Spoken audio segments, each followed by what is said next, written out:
जो अरब स्प्रिंग का सबसे अंधेरा चैप्टर बनी।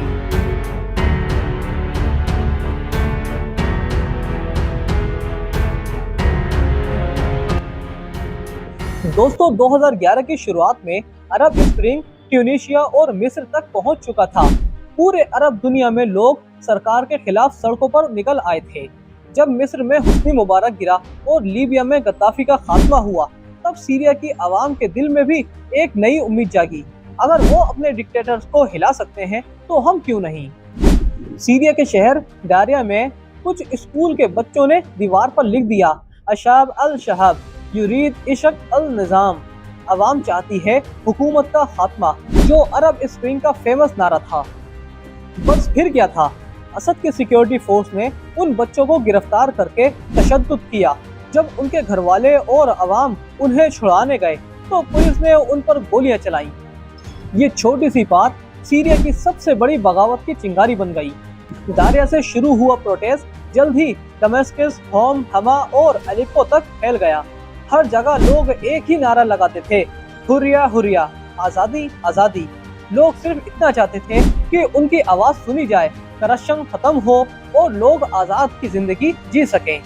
बशर अल असद ने समझा था कि ये प्रोटेस्ट मिस्र या ट्यूनीशिया जैसा छोटा सा मसला है जिसे फौज और डंडों से दबा दिया जाएगा, लेकिन अवाम ने पीछे हटने से इनकार कर दिया। फौज ने प्रोटेस्टर्स पर गोलियां बरसाई, टैंक्स भेजे और पूरी बस्तियां गिराव में ले ली। ह्यूमन राइट्स ग्रुप के मुताबिक 2011 के आखिर तक ही 5000 से ज्यादा लोग मारे जा चुके थे। जब अवाम ने देखा कि उनके पीसफुल प्रोटेस्ट का जवाब गोली से दिया जा रहा है, तो उन्होंने हथियार उठाना शुरू कर दिया। इसी वक्त एक नए ग्रुप का आगाज हुआ, free Syrian army FSA। FSA असल में वो सीरियल सोल्जर थे जो असद की फौज छोड़कर अवाम के साथ आ गए थे। FSA ने असद की फौज के खिलाफ छोटी छोटी जंगों का आगाज किया।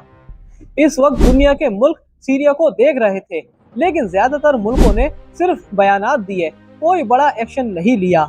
अमेरिका और यूरोप ने असद की हुकूमत को कंडेम किया, लेकिन रशिया और ईरान खुलकर असद के सपोर्ट में आ गए।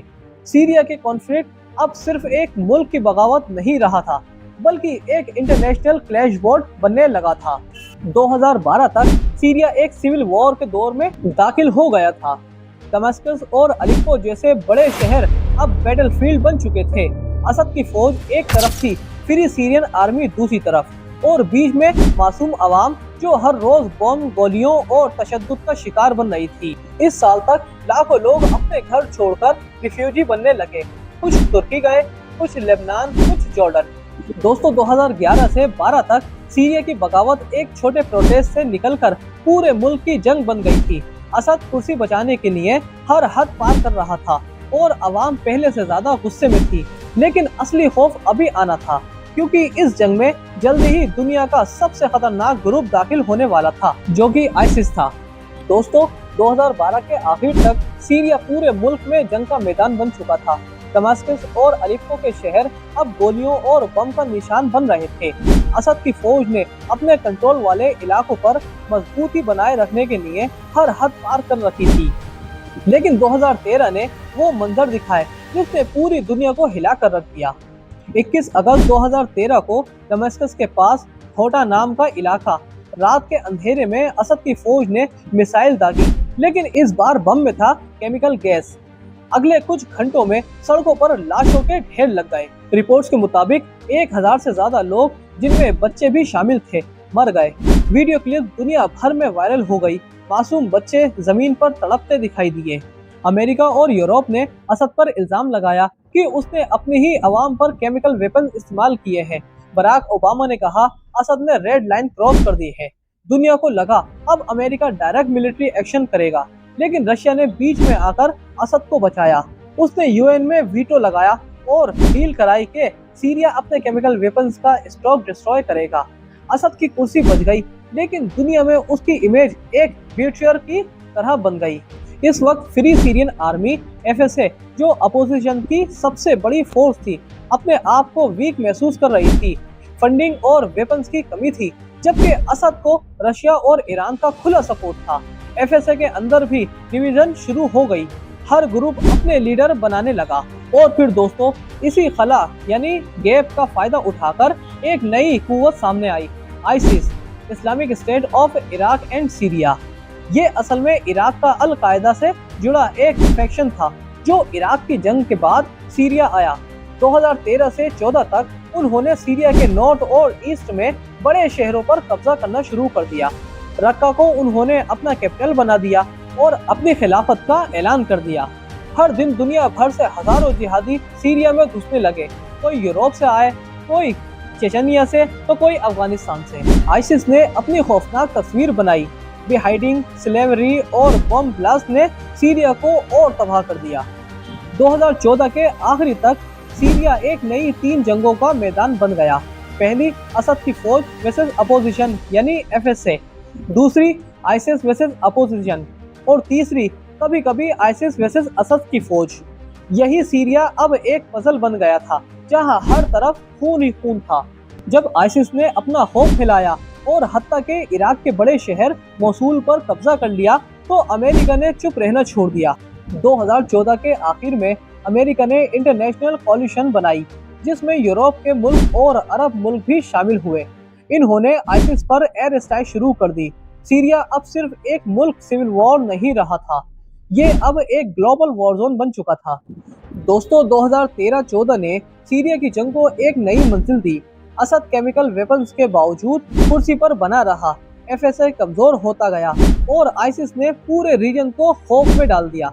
लेकिन असली खेल अभी शुरू हुआ था क्योंकि 2015 में सीरिया की जंग में एक नई ताकत दाखिल होने वाली थी, रशिया, और इसके बाद पूरा नक्शा बदल गया। दोस्तों 2015 आते आते सीरिया एक 3 तरफ की जंग में तब्दील हो चुका था। एक तरफ था बशर अल असद जिसका कंट्रोल सिर्फ कुछ बड़े शहरों तक सीमित हो गया था। दूसरी तरफ था opposition group, free Syrian army और छोटे छोटे इस्लामिस्ट फ्रैक्शंस। और तीसरी तरफ था आईसिस जिसका खौफ सीरिया से लेकर इराक तक फैल गया था। असद की हुकूमत लगभग गिरने की कगार पर थी, दमिश्क पर भी खतरा मंडरा रहा था। जब असद कमजोर होने लगा तब उसका सबसे बड़ा दोस्त रशिया खेल में उतर आया। सितंबर 2015 में व्लादिमीर पुतिन ने सीरिया में डायरेक्ट मिलिट्री इंटरवेंशन अनाउंस किया। रशिया ने अपने फाइटर जेट्स, मिसाइल्स और स्पेशल फोर्सेस भेज दिए। इसके बाद असद की फौज ने दोबारा सांस ली। रशिया ने अपने एयर स्ट्राइक में ज्यादातर अपोजिशन फोर्स को टारगेट किया। सिर्फ आईसिस को नहीं, इदलिब, होम्स और अलेप्पो जैसे शहरों पर भारी बम्बारमेंट हुई। हजारों लोग मरे और लाखों लोग अपने घर छोड़कर रिफ्यूजी बन गए। लेकिन असद का कंट्रोल धीरे धीरे वापस बढ़ने लगा। 2016 में अलेप्पो की लड़ाई सीरिया की जंग का सबसे बड़ा मोड़ थी। अलेप्पो सीरिया का सेकेंड लार्जेस्ट सिटी था और अपोजिशन का सबसे बड़ा स्ट्रॉन्ग होल्ड। असद की फौज रशिया के एयर स्ट्राइक और ईरान के बैक मिलिशियाज जैसे हिजबुल्लाह वगैरह ने मिलकर अलेप्पो को घेर लिया। महीनों की लड़ाई के बाद दिसंबर 2016 में अलेप्पो वापस असद के कंट्रोल में आ गया। ये असद की सबसे बड़ी जीत थी और अपोजिशन के लिए सबसे बड़ी हार। दोस्तों इसी वक्त एक और जंग चल रही थी आईसिस के खिलाफ। अमेरिका की कोलिशन और कुर्दिश फाइटर ने नॉर्थ सीरिया में आईसिस पर भारी हमले किए। 2016 से 17 में कुर्दिश फौज ने रक्का और देरियज इरोज के इलाके में बड़ा कैंपेन शुरू किया। 2017 तक आईसिस अपने स्ट्रॉन्ग होल्ड खो बैठा था। अक्टूबर 2017 में रक्का जो आईसिस का कैपिटल था उस पर कुर्दिश लीड फोर्स ने कब्जा कर लिया था। आईसिस की खिलाफत का खात्मा हो चुका था। एक तरफ असद, रशिया और ईरान मजबूत होते गए, दूसरी तरफ अपोजिशन ग्रुप बिखर गए। कुछ तुर्की के अंडर चले गए, कुछ पूरी तरह खत्म हो गए। अमेरिका अपना ज्यादा फोकस आईसिस के खिलाफ ही रखता रहा। असद को गिराने की स्ट्रेटेजी धुंधली हो गई। सीरिया अब ऑफिशियली असद की वापसी का मंजर बन रहा था। लेकिन दोस्तों इन सब के बीच सीरिया की आवाम सबसे ज्यादा तबाह हुई। लाख से ज्यादा लोग मर चुके थे। करोड़ से ज्यादा लोग रिफ्यूजी बनकर तुर्की, लेबनान और यूरोप चले गए थे।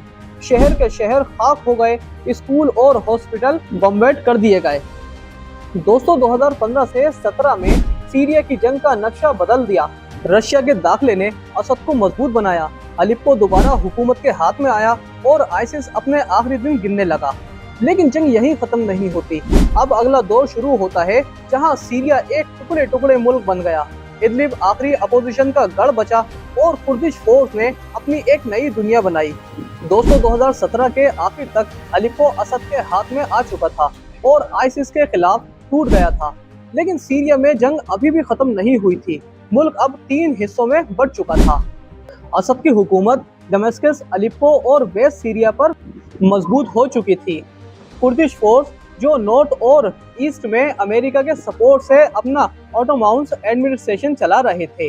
अपोजिशन और जिहादी ग्रुप्स जो इदलिब प्रोविंस में सिमट गए थे और तुर्की उनके पीछे खड़ा था। 2018 में असद ने अपना फोकस इदलिब पर किया।